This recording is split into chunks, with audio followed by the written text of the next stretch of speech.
Jadi mungkin untuk mempersingkat waktu, saya persilakan Pak Suresh untuk memaparkan materi. Silakan Pak Suresh.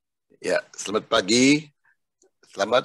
Terima kasih untuk undang AKR Corporindo untuk kasih update mengenai bisnisnya AKR di tahun 2021 dan bicara juga mengenai outlook dan perkembangan baru mengenai bisnis AKR.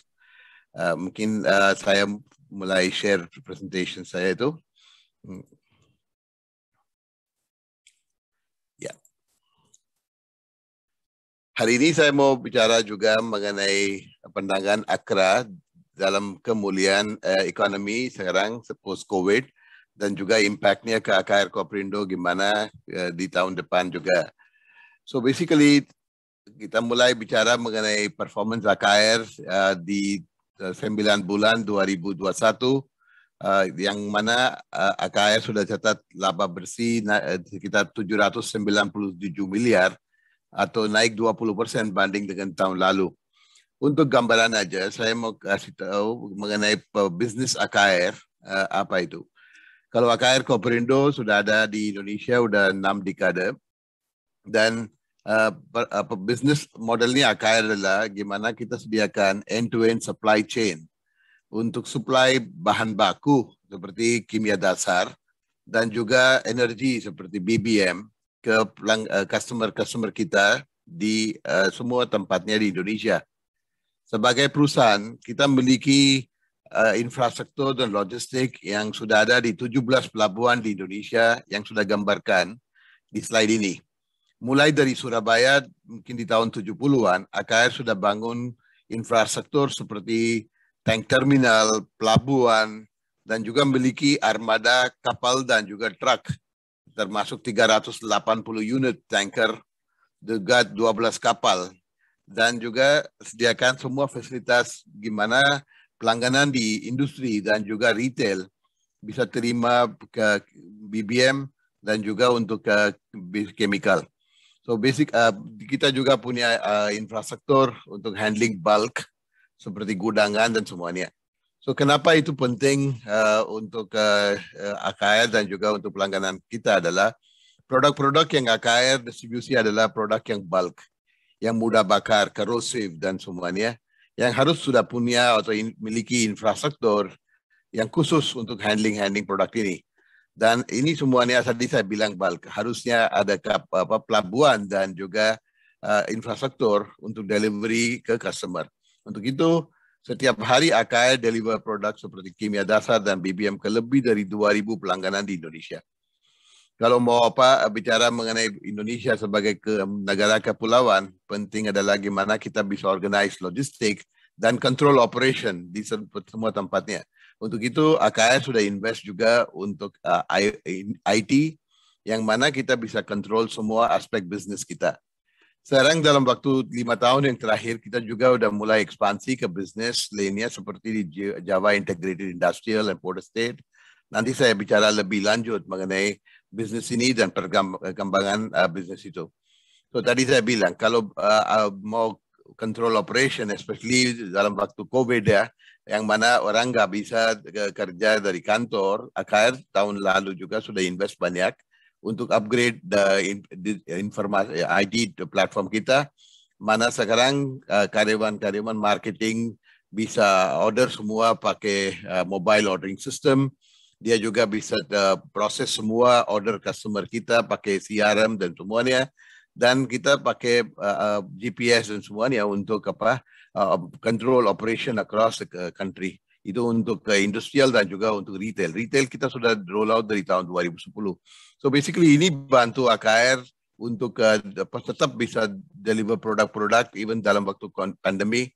Tidak ada gangguan sama sekali untuk distribusi BBM dan itu. So basically ini adalah satu perkembangan baru.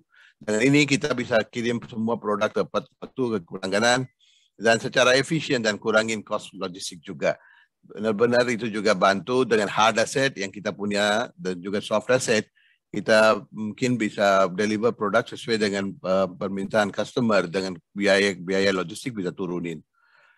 Sebagai gambaran, kita tahu dalam waktu 2 tahun ini produk harga-harga komoditas seperti minyak atau batu bara atau semuanya naik turun tajam, dan juga di tahun 2020 juga harga minyak sempat minus.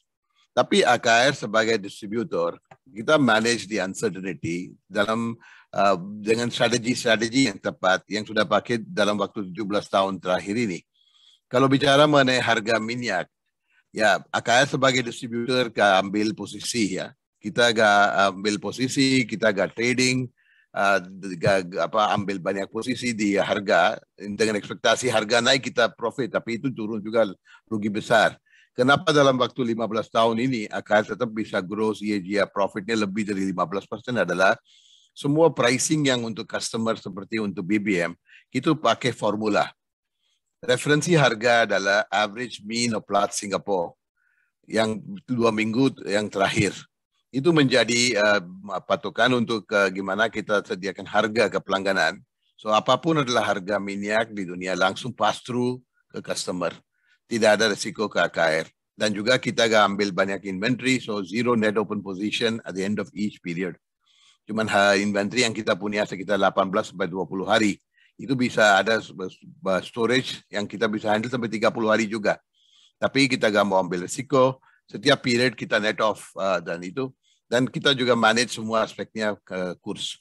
Dengan ini 3 faktor kita udah ambil. 1, harga minyak kita pass through, supply kita jamin dengan infrastruktur. Yang ketiga, currency management juga itu bisa. So dengan ini bisnis AKR di BBM menjadi seperti yang fixed rupiah per liter sort of situation. Apapun adalah harga, kita tetap dapat margin kita. Dan itu menjadi volume game. That's why AKR juga di tahun 2020 profitnya naik lebih dari 30%. Tahun ini juga di 9 bulan naik 20%. So juga yang kita lihat dalam waktu COVID juga tadi saya bilang kita tetap operate. AKR masuk di sektor essential dan critical ya. So itu dengan pemerintah kasih izin untuk operation, tetap kita selamatkan pekerja dengan program vaksinasi, bantu semua karyawan yang kena COVID dan semuanya. Dan juga tadi saya bicara berinvestasi di meningkatkan platform IT. Dan dengan yang ketat kita juga meningkatkan akurasi biaya dan keluaran dan juga control cost. Ini semua bantu gimana AKR bisa perform dan deliver solid growth. So kalau lihat yang performance per 30 September, AKR pendapatannya naik 24%. Laba bersih sudah naik sekitar 20% menjadi 797 miliar. Dengan cost control yang kita lakukan juga itu juga bantu gimana bisa perform. Dan ratio dan balance sheet-nya AKR sangat kuat. Kita lihat sekarang return on equity hampir 12%. Net gearing AKR turun sekarang menjadi 0,15 kali. Kita sudah bayar lunas hutangnya lebih dari 3 triliun dalam waktu 2-3 tahun, dan sekarang debt equity ratio juga cuma 0,3 kali. Dengan interest coverage ratio yang sangat kuat, 41,3 kali. So AKR dapat ratingnya dari Pevindo untuk bondnya AA-. So perusahaan sangat sehat dan juga ada balance sheet yang kuat untuk lakukan semua ekspansi. Sebagai working capital, sebagai distributor, penting adalah kelolaan working capital. Kalau lihat yang nomor 6, cash conversion cycle AKR itu -1. Artinya apa? Semua piutang dan hutang yang kita punya itu udah balance di working capital. Artinya kalau piutang plus inventaris itu semua fundingnya dari supply credit. Kita nggak usah pinjam uang dari bank atau raise capital for that. So selalu AKR pakai itu, bisnisnya selalu pakai supply credit. Dan sangat current ratio, quick ratio, dan cash balance juga sangat kuat dari 1,6 triliun rupiah per 30 September. Operating cash flow juga sudah baik dan sekarang sudah 1,26 triliun rupiah dengan cash conversion-nya sangat. Itu sedikit gambaran mengenai ratio AKR. Ke depan gimana? Kalau kita bicara mengenai bisnis infrastruktur dan logistik di AKR itu menjadi kunci dan backbone, tetap kita invest untuk produk-produk yang bulk, yang seperti kita sudah invest. kita tetap lakukan semua aspeknya dengan strategi dan business model. Apapun kita masuk ke bisnis kawasan industri atau mungkin bisnisnya retail atau apa, itu sudah ada suatu strategi dan partnership dengan perusahaan-perusahaan yang internasional. Dan selalu kita lihat untuk reshuffle portfolio yang mana bisnisnya bisa grow di sustainable manner. Kalau bicara mengenai growth opportunity ke depan, kita sekarang trending mainly to recurring business dan juga clean energy. Sebagai gambaran, dari tahun 60-an kita mulai bisnis sebagai chemical trader. 2005 kita masuk di bisnisnya untuk distribusi BBM ke industri. 2010 kita udah dapat kan dari pemerintah untuk bisnisnya retail untuk subsidi. Kita mulai proyek JP dari 2013 dan sekarang ini proyek menjadi satu proyek yang semua orang bicara dan juga udah mulai deliver.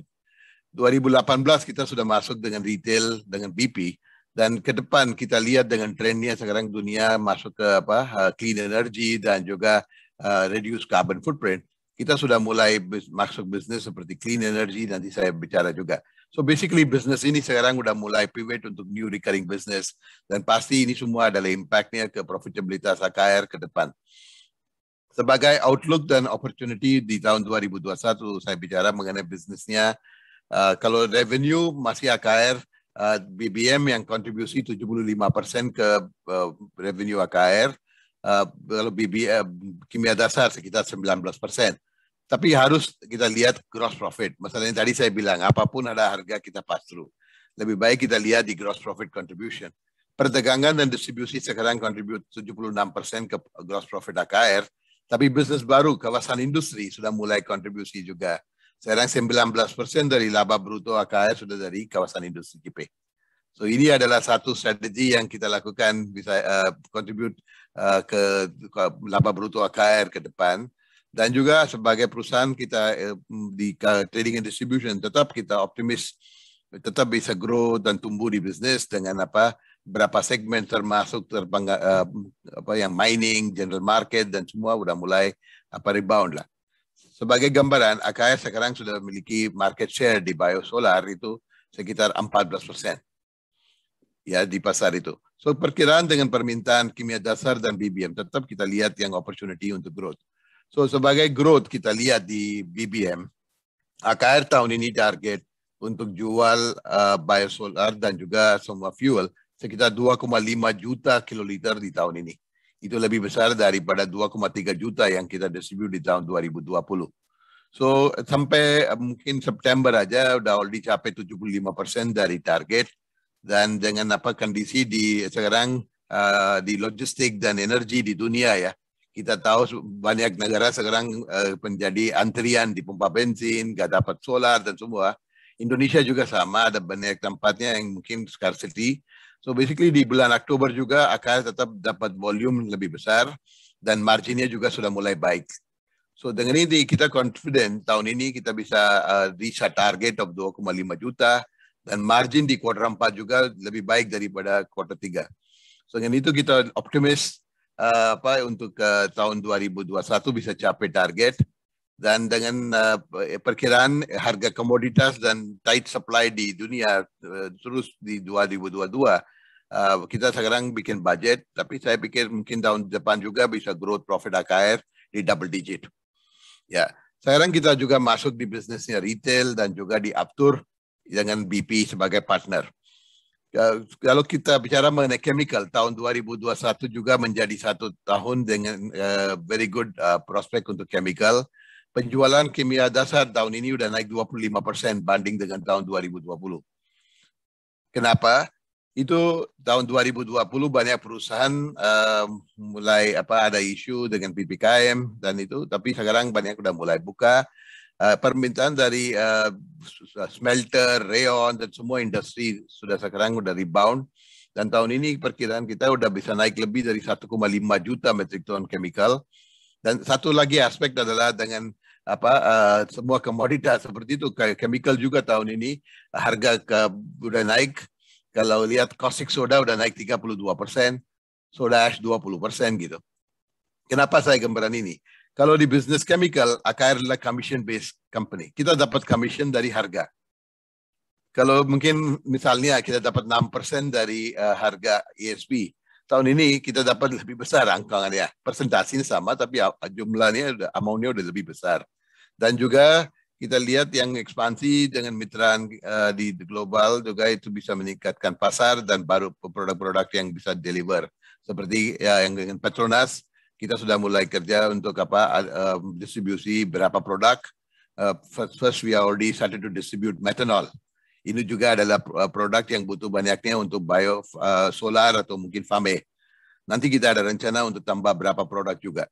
So basically the dua bisnisnya chemical dan petroleum, kita lihat di kuartal 4 juga very strong performance expected dan outlooknya masih oke. Kalau bicara mengenai retail, kita tahu tadi saya bilang AKR sudah masuk dari tahun 2010 di retail. Sekarang kita memiliki 130 pompa bensin dengan mereknya AKR. Dan sekarang sudah ada 20 pompa bensin dengan BP. Bisnis ini kita lihat juga ada prospek yang bagus. Kenapa? Kita ada rencana untuk buka 350 pompa bensin dengan merek BP. Masalahnya di Indonesia masih itu ada sekitar 8.000 sampai 9.000 pompa bensin. Itu masih ada opportunity untuk dapat bisnis. Kita lihat di Indonesia cuma ada 28 pompa bensin atau 30 pompa bensin per juta populasi. Kalau lihat di Thailand ada 380. So basically ini retail juga adalah bisnis yang kita lihat growth-nya masih oke. Dan tapi kita yang bikin dengan BP adalah konsep beda dengan apa yang dilakukan dulu. Itu adalah one-stop solution untuk semua aspeknya, termasuk active fuel. Kita juga bawa makanan seperti kopi, convenience store, QSR dan semuanya yang bisa tarik banyak orang ke pompa bensin dan dia juga beli fuel. Kita udah successfully launch dan sekarang kita lihat di mana-mana ada berapa pompa bensin dengan merek lain juga udah pakai model ini. Tapi di depan kita juga mau masuk ke mobility solutions, termasuk mungkin ya dalam waktu mungkin tepat masuk ke bisnisnya electric charger atau mungkin masuk ke swapping battery dan semuanya. Kita nanti umumkan setelah saudara clarity di strategi. So basically dengan BP kita lihat satu bisnisnya penetrasi di SPBU masih kecil. Yang kedua adalah growth-nya di market. Yang ketiga bawa konsep baru untuk customer lives-nya itu. So sebagai gambaran sekarang kita ada 20, tapi akhir tahun 2022 kita mungkin rencanakan sudah ada 70 pompa bensin dengan Jabodetabek dan juga di Greater Jakarta dan juga di jalan tol dan semuanya tempat including Bandung. Ini semua lokasi yang kita sudah dapat already dan dalam konstruksi. Mudah-mudahan kita sudah lihat di tahun 2022 ada lebih dari 40 pompa bensin yang mungkin kita bisa buka di tahun itu. Tetap kita jalanin program untuk buka banyak SPBU. Dengan AKR punya infrastruktur, kita mungkin siap untuk support semua aspek ini. Gambarannya satu, mungkin kita lihat di satu pompa bensin yang buka di Bekasi dengan formatnya yang full format. Tapi di kilometer 818 di jalan tol, kita udah buka satu compact site. Itu yang inovasi baru. Yang mana mungkin di dalam kota atau mungkin yang mana tanahnya lebih kecil, itu bawa konsepnya compact site. Yang mana sudah ada modular pompa bensin. So ini adalah satu konsep yang kita bawa ke konsumen dan juga ke dealer-dealer kita, yang mana dia bisa invest di full size site atau mau compact site juga. Dan rencana ke depan kita mau buka berapa pompa bensin di jalan tol juga. Sekarang banyak orang sudah mulai traveling pakai jalan tol ya. So basically dengan ini BP dan AKR mau buka banyak lagi pompa bensin pakai berapa modal.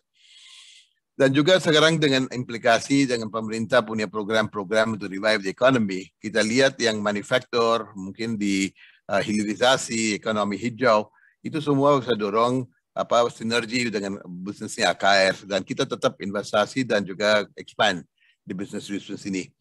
Sekarang ya kita lihat yang mungkin mengenai manufaktur, proyek seperti JP bisa contribute untuk tarik banyak investasi juga. Dan juga nanti saya ceritakan mengenai green energy dan energi terbaruan, apa yang AKR lakukan.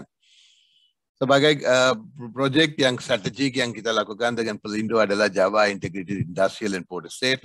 itu sudah jadi special economic zone atau kawasan ekonomi khusus. Pemerintah sudah kasih status itu, dan juga ada beberapa perkembangan gembira mengenai proyek ini. Sebagai proyek kita lihat sekarang dengan dapat fasilitas sebagai kawasan ekonomi khusus, JP bisa menjadi satu kawasan industri yang very attractive untuk investor. Kenapa? Dia dapat insentif banyak, seperti insentif fiskal, insentif non-fiskal, dan juga kemudahan bisnis. Kalau dulu orangnya di kawasan industri mau invest, ya dia harus dapat semua izinnya dari berapa tempat. Tapi di kawasan industri sudah ada administrator yang keluarin semua izinnya. Dengan program klik yang kita punya juga, itu gak usah nunggu sampai tahunan untuk bangun infrastruktur atau mungkin untuk pabrik. Itu langsung bisa, dan semuanya di satu izin, satu pintu. Kalau bicara mengenai insentif fiskal, investor di JP bisa dapat tax holiday antara 10 sampai 20 tahun, ada bebasan VAT dan PPN dan semuanya. Itu juga menjadi satu faktor yang mungkin dorong investasi. Dan juga di non-fiskal, itu juga dapat HGB sampai 80 tahun. Seperti misalnya dengan Freeport, kita tanda tangan sekarang lease agreement itu bisa sampai 80 tahun. Dan siapapun beli tanah juga bisa dapat sampai 80 tahun. So dengan pasaran ini lebih intensif, kita sudah melihat ada banyak investor yang sudah mulai approach kita untuk tanah. Tapi kita pilih siapa yang butuh pelabuhan, siapa yang butuh banyak listrik, siapa yang butuh semua fasilitas. Masalahnya itu adalah recurring income yang kita dapat. So target industri kita adalah logam, industri, dan teknologi. So itu adalah target kita. So ini adalah very important development. Pasti itu results from all this effort will be seen in the 6-9 months. Tahun 2022 kita bisa tanda tangan banyak kontrak lagi. Yang satu project yang mungkin banyak orang bicara adalah project tembaga smelter. Freeport sudah pilih JP dari tahun 2019. Already sudah sediakan semua tanah, tapi sekarang dia udah confirm mau bangun tembaga smelter di JP. Tadi saya bilang kita udah tanda tangan sewa lahan jangka panjang sampai 80 tahun. Kita udah kasih 103 hektar tanah yang lihat di sini. Tapi sekarang juga dia minta lay down area atau tempat dia bisa taruh barang untuk konstruksi. Itu butuh sekitar 85 hektar juga. So dengan ini kita dapat income dari lease income aja lebih dari 200 miliar per tahun. Yang kedua, dia juga udah tanda tangan kontrak dengan pelabuhan untuk khusus untuk dia. Basically 40 tahun kita udah tanda tangan untuk conveyor dan semua fasilitas. Dia bawa konsentrat dari Papua untuk kemurnian di smelter, dan juga ada precious metal refinery. So pendapatan tadi saya bilang sewa lahannya mungkin lebih dari 200 hektar. Kita nanti waktu Freeport udah jadi, dia juga butuh banyak listrik, air, dan semuanya, yang nanti kita dapat income dari utilitas, gas, dan semuanya. So dengan ini, kita lihat income streamnya AKR sudah naik. Tadi saya lihat kasih tahu gross margin kontribusi dari JP udah jadi lebih dari 19%. Kita perkiraan itu bisa naik sampai 30% dalam waktu 2-3 tahun. Dan juga dengan tembaga smelter yang paling besar di dunia, Freeport juga udah bilang itu bisa menjadi satu ekosistem untuk macam-macam industri terkait dengan logam dasar dan juga produk-produk elektronik atau mungkin industri 4.0. Dan juga ada banyak industri yang menarik untuk seperti sulfur, ya, mungkin yang pakai sulfur. So this is a very interesting project which will bring a lot of benefit to shareholders of AKR. Dan juga Bapak Presiden sudah kunjungin ke JP, udah lihat ini project sebagai project yang strategik nasional. Dan kita sekarang juga ekspansi pelabuhan. Sekarang ini pelabuhan bisa akomodasi kapal-kapal yang besar dengan kapasitas sampai 5,6 juta metrik ton. Kapal sebesar ini yang bisa masuk ke JP, tapi nggak bisa masuk ke Surabaya. Masalahnya Tanjung Perak, cuma dalamannya minus 9 meter. Kalau di sini minus 16 meter. Dan juga untuk customer kita juga membangkit listrik. Sekarang kita masuk ke renewable dengan rooftop, solar panel, dan lain-lain. Dengan ini saya bisa bilang, kita adalah waktu untuk monetize aset yang ada di JP. AKR dan Pelindo sudah telah investasi kurang lebih 8,6 triliun rupiah di JP. Dan dengan land bank yang saleable lebih dari 1.200 hektar land bank, dan recurring income, kita lihat prospeknya ke kontribusi GP ke Akra bisa menjadi sekitar 30 atau lebih di tahun ke tahun. Juga sebagai gambaran, AKL tadi saya bilang net gearing sudah turun sampai 0,15 kali, kita sudah bayar lunasin banyak hutang. Waktu 5 tahun yang terakhir kita invest lebih dari 7 triliun rupiah di beberapa program capex, tapi sekarang sudah mulai moderate. Adalah ini waktu untuk monetize, dan juga kalau kita lihat yang project-project yang kita lakukan, itu semua gak butuh right issue atau apapun. Sebagai perusahaan kita juga very conscious about ESG initiatives, dan sebagai perusahaan sudah masuk di top 20 di indeks ESG Leaders Index di Bursa Efek. Sebagai perusahaan kita selalu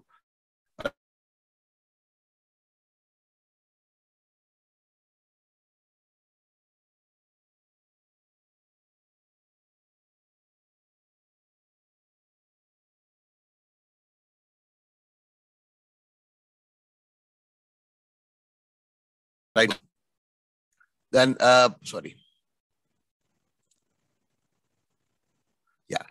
berapa inisiatif yang kita lakukan termasuk adalah untuk ke clean energy. Kita sudah tanda tangan joint venture agreement dengan perusahaan Bayu Buana Gemilang untuk distribusi gas alam di JP.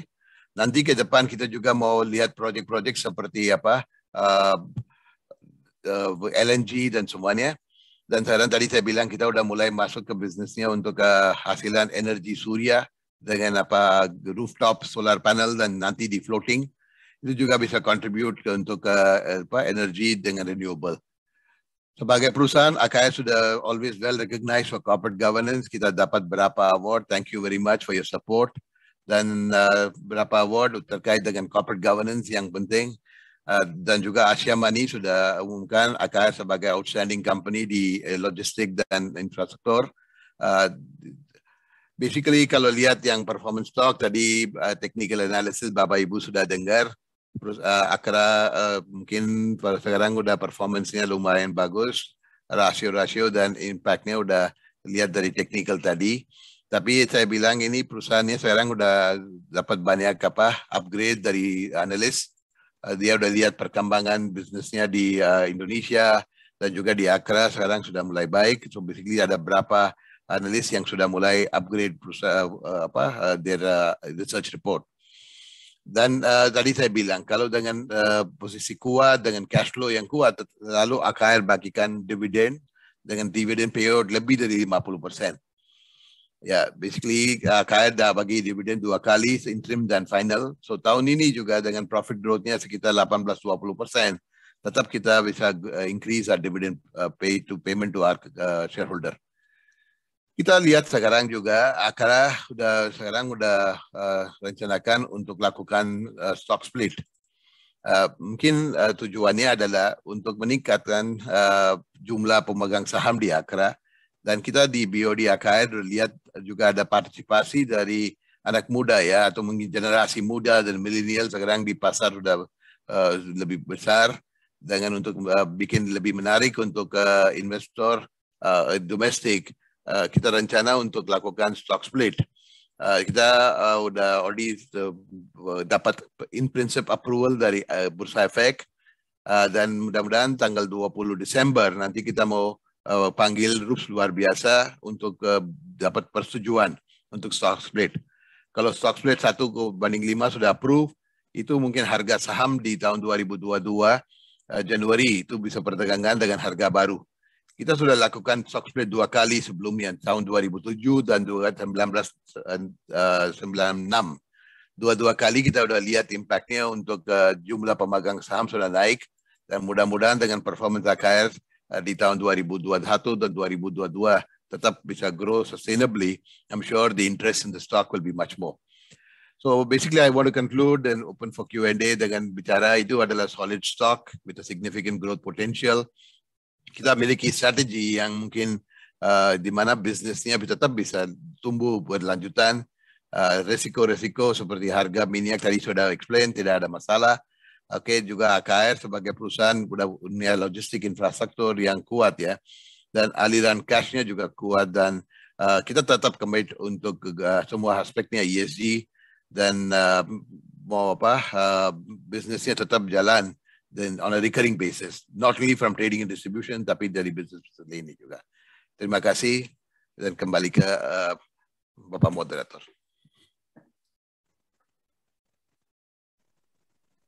Ya, baik, terima kasih Pak Suresh atas presentasinya, luar biasa sekali.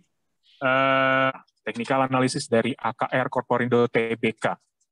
Dari jangka menengah AKR cukup positif, dan saya rasa tren ini masih akan terus berlanjut, ditandai dengan chart pattern yang masih positif ya, menunjukkan adanya pergerakan dari tren bullish. Ditambah lagi AKR dari jangka pendek juga menjadikan EMA 24 menjadi dynamic support kuat yang biasanya atau secara historikalnya akan membalikan pergerakan dari AKR. Sorry, mungkin di sini ilustrasi untuk rebound yang terjadi di AKR. Dan bagaimana untuk pergerakannya saat ini atau beberapa hari terakhir, AKR masih konsolidasi ya. Masih konsolidasi, namun untuk saat ini AKR masih dalam fase bullish ya. Dari pergerakannya masih menunjukkan adanya pergerakan tentang bullish trend. Dan saya rasa mungkin AKR masih layak untuk dikoleksi, apalagi nanti Bapak dan Ibu bisa memiliki posisi yang di bawah ya, atau yang terbaik ketika AKR ini sedang mengalami pelemahan. Jadi saya rasa jangka menengah masih layak untuk di-hold. Dengan target harga selanjutnya, mungkin resisten AKR di 4720 akan berpotensi untuk diuji ya di pergerakan selanjutnya. Dan itu bisa menjadi juga area target atau taking profit Bapak dan Ibu semuanya. Mungkin yang pertama 4720 ya, sebelum akhirnya nanti mungkin AKR dengan tren bullish yang masih bisa berlanjut, potensial upside-nya mungkin sampai 5.060-an ya, 5.050 sampai 5.075 kalau kita samakan dengan fraksi harganya. Mungkin seperti itu dari technical analysis dan juga Q&A kami. Kita bisa lanjut ke company update atau pilih webinar company series bersama PT RKR Korporindo Tbk. Jadi untuk Bapak dan Ibu, pastikan untuk tetap mengikuti Philip Morning Market Call ini, karena nanti akan ada pembahasan bersama PT AKR Korporindo Tbk. Sebelumnya, saya ucapkan selamat datang untuk Pak Suresh. Selamat siang, Pak. Selamat siang. Selamat pagi, selamat siang. Sorry. Selamat pagi, Pak Suresh. Selamat pagi. Oke, kita akan membahas bagaimana kinerja dari AKR hingga akhir tahun ini dan juga pandangannya mengenai peluang di tahun mendatang.